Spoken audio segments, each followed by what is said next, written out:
Hello everyone, Tasty Waffle here. Alright, it's time for my review of Pixar's latest extravaganza, Inside Out, directed by Docter.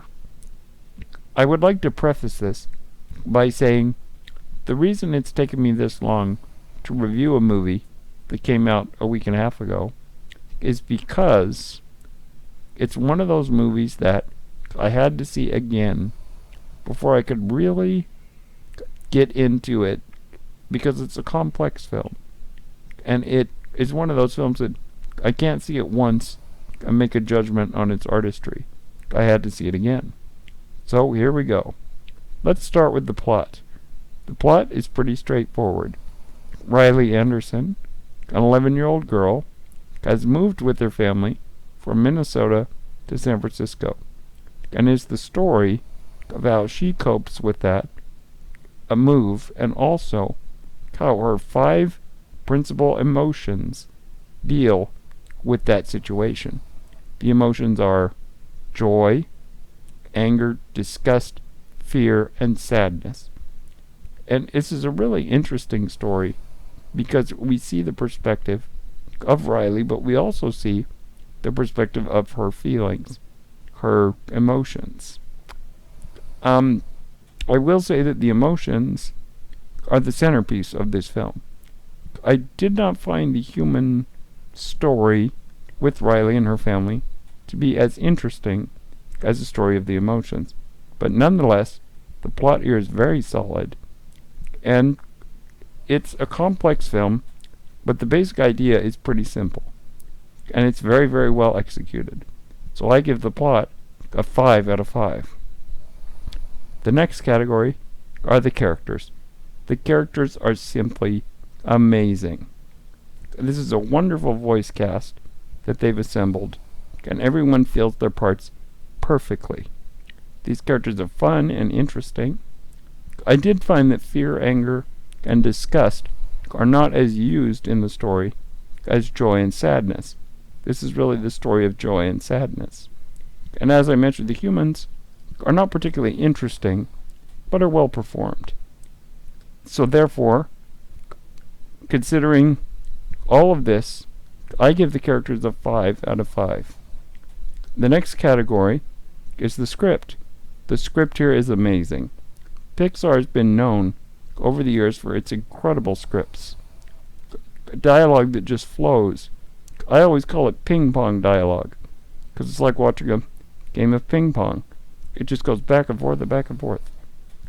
And this seems to be true of all Pixar films, especially Finding Nemo. But the dialogue here is wonderful.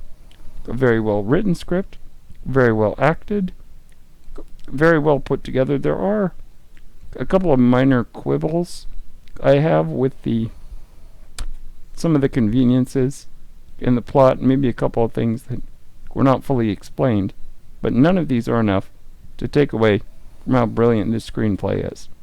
Therefore, I give the script 5 out of 5. The next category is depth. The depth here is wonderful. There is a lot of depth to this story. This is not really dumbed down, it's complex. Children can enjoy this film for the colorful images, I think, but little children will not really understand what's going on here because these are complex ideas. But it really delves into the troubles facing Riley as personified by her emotions. And it really gets into the heads of the emotions, and there's a lot of good character development, especially with joy and sadness. And it just really understands these characters very well. And on the strength of its character development, I give the depth 5 out of 5. The next category is the music. Michael Giacchino's score is amazing in its simplicity. When I judge a score, a musical score on a movie, I don't always judge the use of music, but I also judge the absence of music.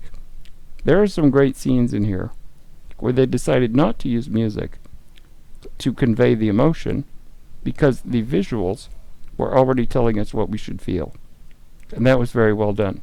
The score is simple, very straightforward, very just beautiful to listen to on its own. So I give it 5 out of 5. And last of all, the spectacle. As always with Pixar, the animation quality is up to a very, very high standard. This film looks great. This film sounds great. Just the visual experience of it, coupled with a great story and great characters, make this an incredible experience. Therefore, the spectacle is 5 out of 5. So there you have it, folks. I have given Inside Out a 30 out of 30. As I mentioned, there are some minor quibbles I have with the film, but nothing is major enough to make me give a negative score in any way to this movie. This is a great movie. I highly recommend it. Pixar has come back to how great they were back in the days of Up and Toy Story 3. And that's my review of Inside Out. A 30 out of 30. Alright, stay tuned for my next review, which will be coming soon, because this is a great movie summer already. Thanks for watching.